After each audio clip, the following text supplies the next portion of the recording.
राज्यपाल से बीजेपी प्रदेश अध्यक्ष बाबूलाल मरांडी की मुलाकात। हंसा एनकाउंटर मामले में सीबीआई जांच की मांग। रिम्स 2 के लिए भूमि अधिग्रहण पर रोक की मांग। मंत्री हाफिजुल हसन की बिगड़ी तबियत, ब्लड प्रेशर और पल्स रेट में आई कमी। सीएम सोरेन समेत अन्य मंत्री पहुंचे अस्पताल। रांची में बीजेपी ओबीसी मोर्चा की सेवा पखवाड़ा कार्यशाला। प्रदेश अध्यक्ष बाबूलाल मरांडी ने किया संबोधित। राष्ट्रीय मंत्री कृष्णा महतो भी मौके पर मौजूद। पटना में बीजेपी कांग्रेस कार्यकर्ताओं के बीच झड़प, हिंसक संघर्ष में कई कार्यकर्ता घायल, पुलिस ने संभाला मोर्चा। रांची में 3 दिवसीय मेगा खेल महोत्सव का शुभारंभ। खेल विभाग ने आयोजित किया खेल महोत्सव, खिलाड़ियों को बेहतर अवसर देने का किया वादा।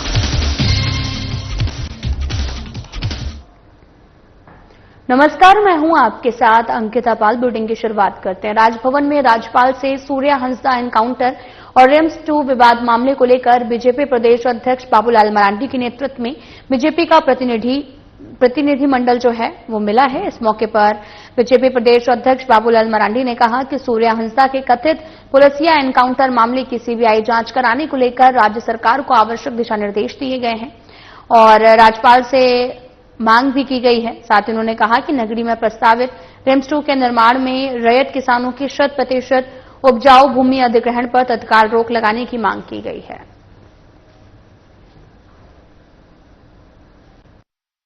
प्रतिनिधि मंडल पार्टी की ओर से राज्य के महामहिम से हम सब लोग मिले। दो विषय था। एक तो सूर्या हांसदा की हत्या की जांच सीबीआई से हो और दूसरा मामला नगरी में जहां आदिवासियों की खतियानी जमीन, रायती जमीन को पर सरकार जोर जबरदस्ती रिम्स 2 बनाने की षड्यंत्र कर वहां से आदिवासियों को उजाड़ने की जो साजिश कर रही है, उसको लेकर के भी हम लोग आज इन्हीं 2 मुद्दों को लेकर के मिले। आप सबके संज्ञान में है, भारतीय जनता पार्टी या एनडीए के विधायक विधानसभा में लगातार हम सब लोग मांग करते रहे कि सूर्या हांसदा की इनकाउंटर नहीं बल्कि उनकी हत्या हुई है। उनकी उन तस्वीरों से ही देख करके कोई समझ सकता है। और फिर पार्टी की ओर से एक प्रतिनिधि मंडल भी उन गांवों की दौरा किए थे, सूर्या के घर तक पहुंचे थे, उस क्षेत्र के लोगों से भी जानकारी लिया गया। मंत्री हाफिजुल हसन की तबियत बिगड़ने के बाद में उन्हें रांची के पारस अस्पताल में भर्ती कराया गया था। उनकी हालत गंभीर होने पर शुक्रवार को उन्हें एयर एम्बुलेंस से दिल्ली रेफर किया गया है और मंत्री हाफिजुल हसन का ब्लड प्रेशर काफी एम्बुलेंस में से रेफर कर दिया गया है और मंत्री हाफिजुल हसन का ब्लड प्रेशर भी काफी नीचे था। पल्स रेट की अगर बात की जाए तो सामान्य से कम था। उनकी हालत को देखते हुए बेहतर इलाज के लिए दिल्ली भेजा गया है। इससे पहले मुख्यमंत्री हेमंत सोरेन समेत कई मंत्री पारस अस्पताल पहुंचे। मंत्री हाफिजुल हसन की सेहत का हालचाल जाना। मंत्री दिल्ली में उनका इलाज जारी है। हालात पर नजर बनाए रखी गई है।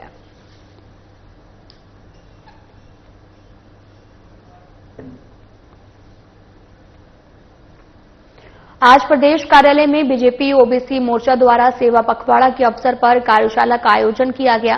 इस कार्यक्रम को जो है वो प्रदेश अध्यक्ष बाबूलाल मरांडी, कार्यकारी प्रदेश अध्यक्ष रविंद्र कुमार राय, प्रदेश महामंत्री कर्मवीर सिंह और प्रदेश महामंत्री आदित्य साहू ने संबोधित किया और साथ ही मोर्चा के राष्ट्रीय मंत्री कृष्णा महतो और प्रदेश अध्यक्ष अमरदीप यादव भी मौके पर मौजूद रहे। सभी ने सेवा और संगठन को मजबूत करने पर जोर दिया है।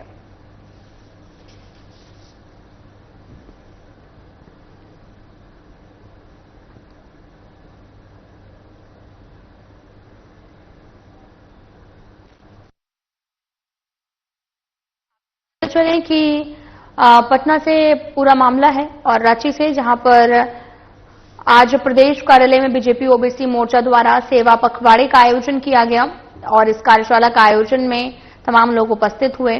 प्रदेश अध्यक्ष बाबूलाल मरांडी, कार्यकारी प्रदेश अध्यक्ष रविंद्र कुमार राय, प्रदेश महामंत्री कर्मवीर सिंह और प्रदेश महामंत्री आदित्य साहू ने संबोधित किया।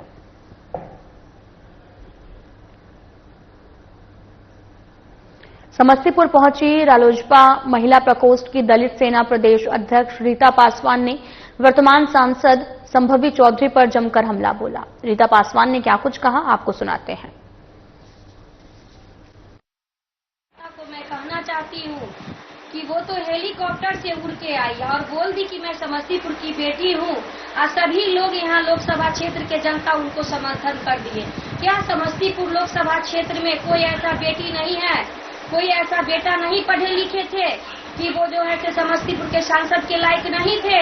उनके पास 27 करोड़ रुपया नहीं था, इसलिए यहाँ के जनता यहाँ समस्तीपुर की बेटी को नहीं पहचान पाया, समस्तीपुर के बेटा को नहीं पहचान पाया। यहाँ जिसके पास रुपया है उसी को यहाँ पहचाना गया है। और हम तो समस्तीपुर के जनता को कहना चाहते हैं कि अभी कई साल उनका बीत गया है, क्या यहाँ विकास का काम किए हैं संभवी चौधरी? खबर पटना से है, जहां पर बीजेपी और कांग्रेस कार्यकर्ताओं के बीच में हिंसक झड़प की खबरें सामने आई हैं। यह घटना उस वक्त हुई जब दोनों पार्टियों के कार्यकर्ता आमने सामने आ गए और देखते ही देखते मामला हाथापाई, धक्का मुक्की से पथराव और लाठी डंडों तक पहुंच गया। इस दौरान कई कार्यकर्ता घायल हो गए, उन्हें अस्पताल में भर्ती कराया गया। साथ ही स्थिति जो है वो नियंत्रित की गई और पुलिस ने मोर्चा संभाला है।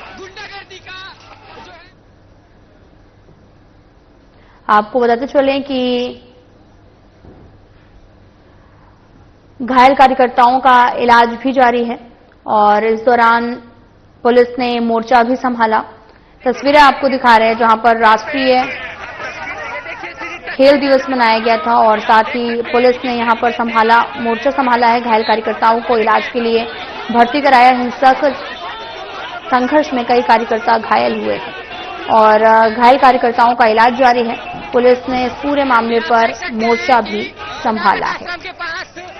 भाजपा कार्यकर्ता गुंडागर्दी का जो है प्रदर्शन आप देख सकते हैं। लगातार तस्वीरें हम आपको दिखाने का काम कर रहे हैं। देखिए किस तरीके से जो है यहाँ पे माहौल भी गरमाया हुआ है। यहाँ पे देख सकते हैं कि अब राष्ट्रीय खेल दिवस के अवसर पर झारखंड की राजधानी रांची में खेलों की दुनिया में सपना देखा गया। मोहराबादी स्थित मारंग गोमके जयपाल सिंह मुंडा हॉकी स्टेडियम में राज्य सरकार और खेल विभाग की ओर से 3 दिवसीय मेगा खेल महोत्सव का शुभारंभ हुआ। इस अवसर पर विभागीय मंत्री सुदेव कुमार विभागीय सहित कई राष्ट्रीय और अंतर्राष्ट्रीय स्तर के पूर्व और वर्तमान खिलाड़ी मौजूद रहे। इस आयोजन में फुटबॉल, एथलेटिक्स, साथ ही तिरंदाजी, बैडमिंटन, तैराकी और अन्य खेलों के सैकड़ों खिलाड़ी शामिल हुए। महोत्सव के पहले दिन राज्य भर के खिलाड़ियों और प्रशिक्षकों को भी सम्मानित किया गया। मौके पर मंत्री सुदेव कुमार सोनू ने कहा कि लगभग 300 से भी अधिक खिलाड़ियों और प्रशिक्षकों को कैश अवार्ड वितरित किए गए हैं और इसके लिए विभाग ने 3 करोड़ रुपए से भी अधिक का बजट निर्धारित किया था। साथ ही आने वाले समय में खिलाड़ियों को बेहतर पायदान पर ले जाने का काम करेगी और झारखंड सरकार साथ ही खुशियों से उत्साहित होते हुए खिलाड़ियों ने सरकार का इस सराहनीय कदम को बेहतर माना है। अगर इसी तरह से सरकार समय समय पर आर्थिक सहयोग और कैरियर के अवसर उपलब्ध कराए तो झारखंड के खिलाड़ियों और देश भर में अपनी छाप छोड़ सकते हैं।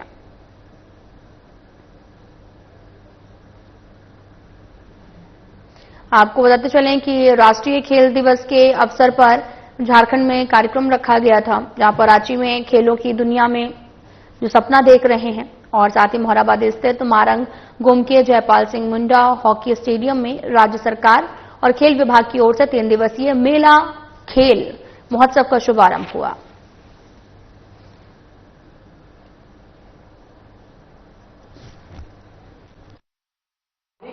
हाँ, ये बहुत अच्छी बात है कि खेल में जो मेडल आ रहा है उसको पैसा मिल रहा है, तो ये बहुत बड़ी बात है। और मैं तो सरकार से धन्यवाद बोलूंगा कि मुझे इतना बड़ा रकम से पैसा मिल रहा है। आज हम लोग को सरकार के द्वारा जो राशि प्राप्त हुए उससे हम लोग को बहुत सारा सहयोग होगा। जैसे कि इक्विपमेंट्स हम लोग के पास इक्विपमेंट्स नहीं होते तो वो हम लोग पर्याप्त मात्रा में ले सकते हैं और हमारा जो भी हेल्थ से रिलेटेड है, खाना पीना जो भी होता है स्पोर्ट्स में, तो वो चीज हम लोग अपने आप को दे सकते हैं उस पैसे के थ्रू। और जो भी हमारे घर भी आत्मविश्वास सकते हैं क्योंकि पेरेंट्स के लिए भी होता है ये सब थोड़ा बच्चों की तरफ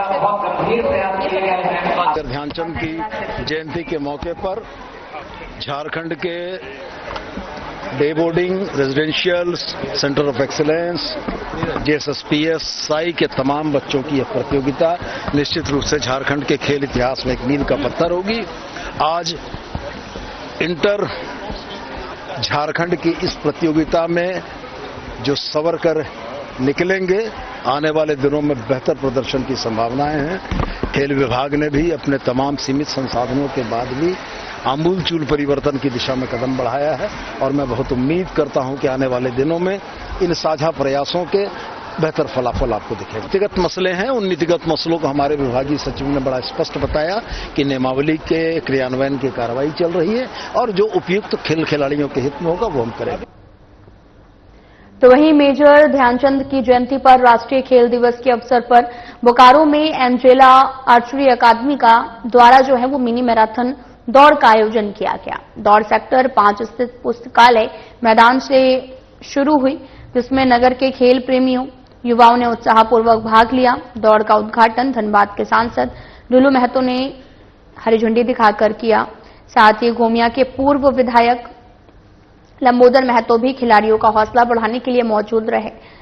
मिनी मैराथन 2 हिस्सों में आयोजित हुई और साथ ही आपको ये भी बताते चलें कि यहां पर 10 किलोमीटर और 5 किलोमीटर मिनी मैराथन 2 हिस्सों में आयोजित हुई और इस दौरान सांसद लुल्लू महतो ने कहा कि खेलो इंडिया कार्यक्रम के जरिए बच्चों में खेल के प्रति उत्साह बढ़ाया जा रहा है। पूर्व विधायक लंबोदर महतो ने एंजेला सिंह के प्रयास की सराहना की है, जबकि एंजेला सिंह ने खिलाड़ियों की बढ़ती संख्या देखकर खुशी जताई है और खेल को शिक्षा का हिस्सा बनाने की मांग की। उनका मानना है कि मोबाइल की जगह मैदानों में बच्चों का आना जरूरी है।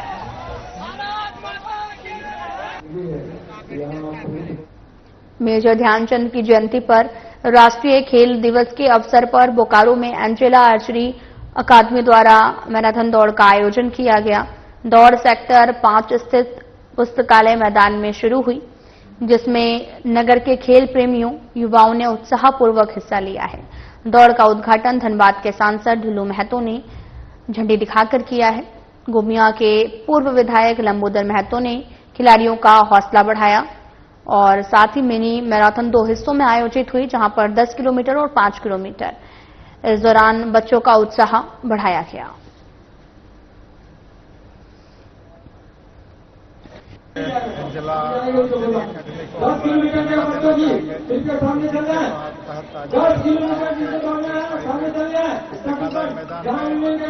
बोकारो मिनी मैराथन का आयोजन राष्ट्रीय खेल दिवस है। मेजर ध्यानचंद इस अवसर पर मैं राष्ट्रीय खेल हार्दिक बधाई देना चाहूँगा और एंजेला आर्चरी अकादमी को भी, जिनके सौजन्य से आज ये बोकारो मिनी मैराथन का आयोजन किया गया है। निश्चित रूप से ऐसे आयोजन से एक खेल भावना बढ़ती है और निश्चित रूप से आज पूरे देशवासियों को, विशेष करके जो आगामी ओलंपिक में हमारे देश का परफॉर्मेंस कैसे बेहतर हो, विशेष करके झारखंड का, तो निश्चित रूप से इस दिशा में पूरे देशवासियों को खेल को बढ़ावा देने के लिए एक दूसरे का सहयोगी और सहभागी बनकर आगे बढ़ने की आवश्यकता है।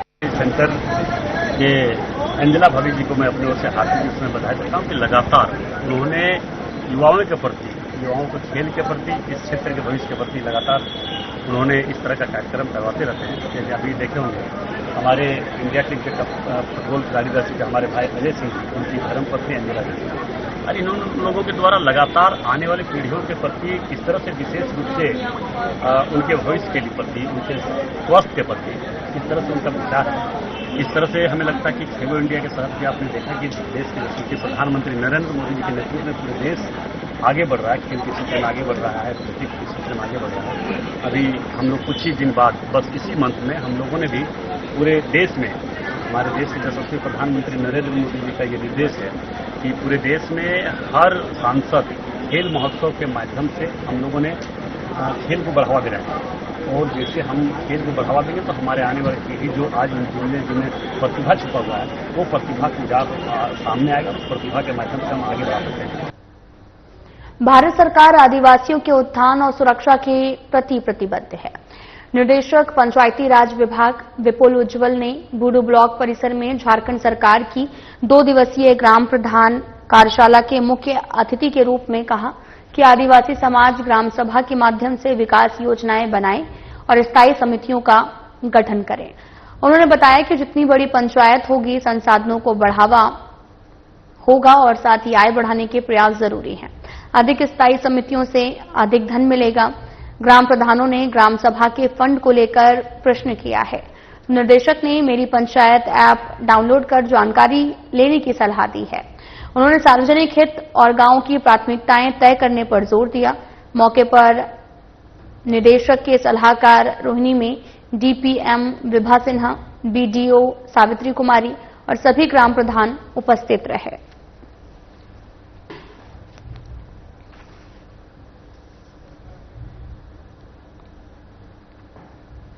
धनबाद के शहीद निर्मल महतो मेडिकल कॉलेज अस्पताल में शुक्रवार की रात एक बड़ी घटना सामने आई है, जब मरीज के परिजनों ने जूनियर डॉक्टर के साथ मारपीट की है। आरोप है कि समय पर एम्बुलेंस न मिलने पर परिजन गुस्साए हुए हैं और ड्यूटी पर मौजूद डॉक्टरों से बदसलूकी के साथ हाथापाई की गई। इस घटना के बाद आक्रोशित इंटर्न और जूनियर डॉक्टरों ने धरना शुरू किया, जिससे अस्पताल की आपातकालीन सेवा पूरी तरीके से ठप हो गई और डॉक्टरों ने चेतावनी दी है कि जब तक उन्हें न्याय और सुरक्षा की गारंटी नहीं मिलेगी, उनका आंदोलन जारी रहेगा। डॉक्टरों ने बताया कि मरीजों के परिजन अक्सर हमलावर हो जाते हैं, जबकि गंभीर मरीजों को बेहतर इलाज के लिए रांची रेफर किया जाता है। साथ ही अस्पताल में तैनात होमगार्ड की सुरक्षा व्यवस्था पर भी सवाल उठाए गए, जिससे सुरक्षा कमजोर हो रही है।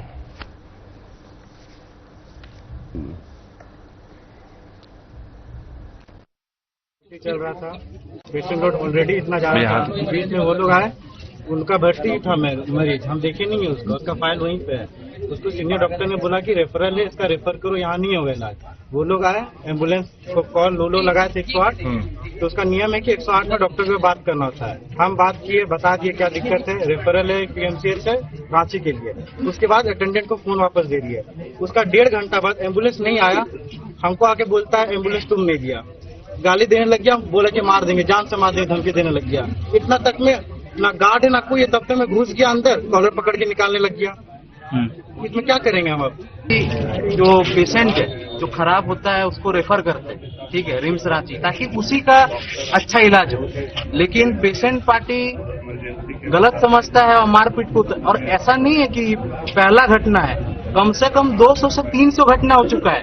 कोविड के टाइम भी ऐसे ही था, अभी भी ऐसा है, और आज से गत 10 वर्ष पहले भी ऐसा ही था, ठीक है। चौकी खुला उसके बाद भी ऐसा है। आपको नहीं लग रहा ना? अभी भी देखिए, एक मिनट, जो होमगार्ड है उनको लाठी दिया गया है, लेकिन एक में भी देखिए कि होमगार्ड लाठी चला रहा है। हम पूछे कि होमगार्ड क्यों नहीं लाठी चला रहा है, तो वो बोल रहे हम लोग फंस जाएंगे, ठीक है। सबको अपना फंसने का टेंशन है, तो हम लोग क्या करें बताइए। अभी क्या हुआ?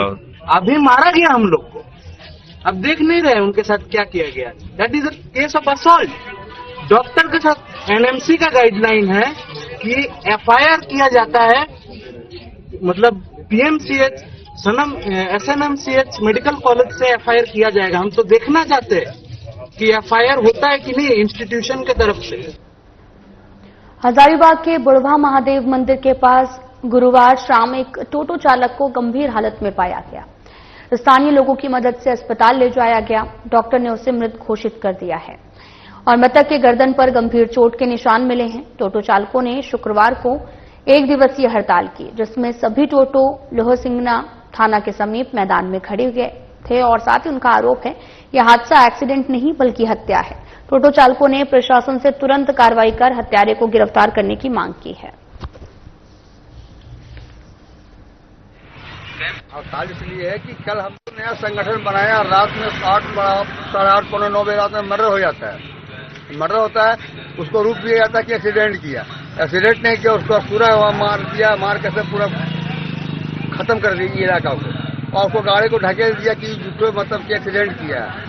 तो हम लोग प्रशासन से यही मांगे कि हम लोग हत्यारों को जल्द से जल्द गिरफ्तार किया जाए और कड़ी से कड़ी सजा दिलाने का काम किया जाए, और जो गरीब है गरीब को उचित मुआवजा दिलाने का काम किया जाए। उसका बाल बच्चा दूंगा, उसको कोई भी आगे पीछे नहीं है, यही हम लोग कहना है। और जब तक हत्यारा पकड़ाओ नहीं, हम लोग टोटो जाम में रखेंगे। इसलिए जाम में रखेंगे फिर टोटो चलाएंगे, फिर हम लोगों को मार देगा जान। गैंगस्टर मयंक सिंह से एंटी टेररिस्ट स्क्वाड रिमांड पर लेकर पूछताछ कर रही है। झारखंड पुलिस के आईजी ऑपरेशन ने बताया कि मयंक की गिरफ्तारी के बाद अब विदेशों में छुपे अन्य अपराधियों पर कार्रवाई तेज होगी। सूत्रों के अनुसार मयंक ने पूछताछ में कई अहम नाम उजागर किए हैं। उसने बताया कि गैंगस्टर अमन साहब के संपर्क में था, जो धमकी और लेवी वसूली का संचालन करता था। इसके बदले मयंक को हर महीने तय रकम मिलती थी। फिलहाल एटीएस की पूछताछ जारी है और जल्द ही बड़े खुलासे की संभावना जताई गई है। देखिए, ये मयंक सिंह और सुनील मीना द्वारा लगातार कई लोग का धमकी वगैरह दी गई थी, एक्सटॉर्शन वगैरह मांगा गया था। इनका विरुद्ध रेड कॉर्नर नोटिस इश्यू कराया गया था झारखंड पुलिस के द्वारा। उसके पश्चात इनको गिरफ्तारी अजरबैजान में हुई थी। जो लंबा प्रक्रिया के बाद, जो एक्स्ट्राडिशन प्रोसेस कंप्लीट करने के बाद झारखंड पुलिस ने उनको अजरबैजान से एक्स्ट्राडिट करके इधर लेके आए हैं। अभी पुलिस रिमांड पर लेके उनको पूछताछ चल रही है।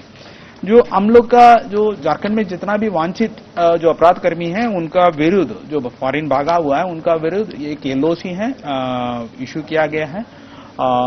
तो दूसरा है कि कुछ लोग का विरुद्ध जो रेड कॉर्नर नोटिस भी इशू है या वो प्रक्रिया दिन में है।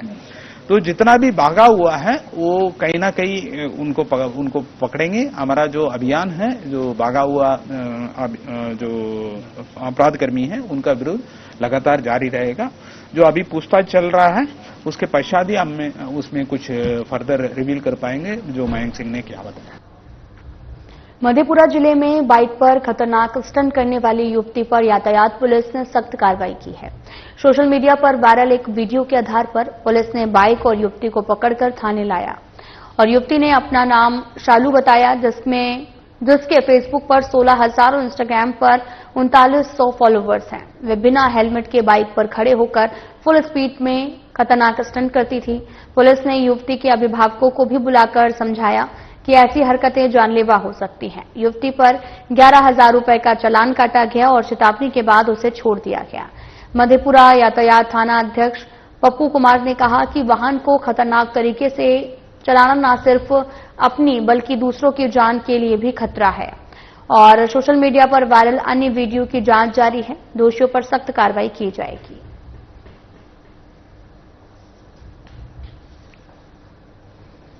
जिले में पुलिस अधीक्षक महोदय मधेपुरा के निर्देशानुसार लगातार सघन वाहन जांच अभियान चलाई जा रही है, जिसमें नाबालिग लड़कों द्वारा वाहन का प्रयोग करना, राइडिंग करना, लहरिया कट गाड़ी चलाना, नियम कानून पालन नहीं करना, ये सब को लेकर के सख्ती बरती जा रही है। इसी क्रम में पाया गया कि सोशल मीडिया पे राइडिंग करते हुए एक व्यक्ति को देखा गया, जिनका कई पोस्ट वायरल है।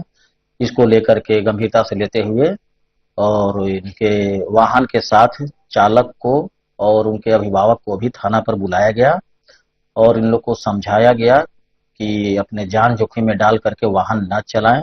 साथ ही इनको समन की कार्रवाई भी की गई और आपके माध्यम से लोगों को अपील भी किया जा रहा है कि जो लोग वाहन का उपयोग कर रहे हैं वो राइडिंग न करें, खतरनाक तरीके से गाड़ी न चलाएं, नियम के अनुसार ही गाड़ी चलाएं और अपना जान जोखिम में न ही डालें। इसके लिए जिला का प्रशासन भी लगातार प्रयासरत है। रांची के काके रोड के जोड़ा पुल के पास में शुक्रवार सुबह एक भीषण सड़क हादसे में एक मां और उसकी मासूम बेटी की मौके पर मौत हो गई और महिला अपने बच्चे को स्कूटी से स्कूल छोड़ने जा रही थी। तभी जब है सीमेंट से लदा एक भारी वाहन ने उन्हें कुचल दिया। हादसा इतना भयानक था कि दोनों की तुरंत मौके पर मौत हो गई। हादसे के बाद में स्थानीय लोगों में भारी गुस्सा फैल गया और उन्होंने सड़क जाम कर दिया। उन्होंने प्रशासन के खिलाफ नारेबाजी की है। मौके पर कांके थाना प्रभारी समेत पुलिस बल ने पहुंचकर स्थिति को नियंत्रण में लिया। कांके विधायक भी घटनास्थल पर पहुंचकर परिजनों को सांत्वना दी और पुलिस ने शव कब्जे में लेकर पोस्टमार्टम के लिए भेज दिया है और मामले की जांच शुरू कर दी है। स्थानीय प्रशासन ने जल्द ही न्याय दिलाने का आश्वासन दिया है।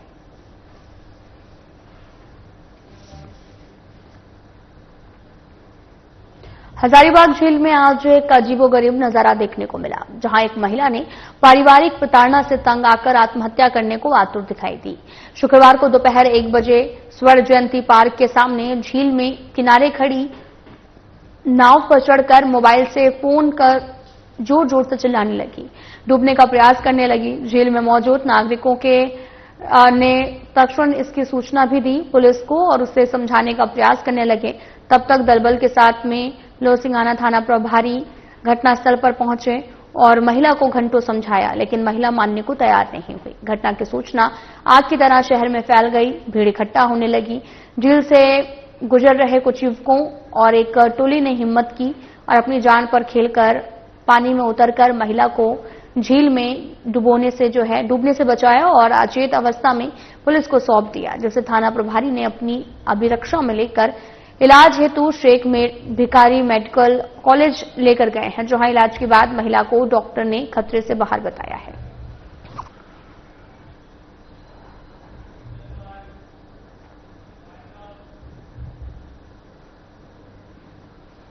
फिलहाल बुलेटिन में इतना ही। नमस्कार।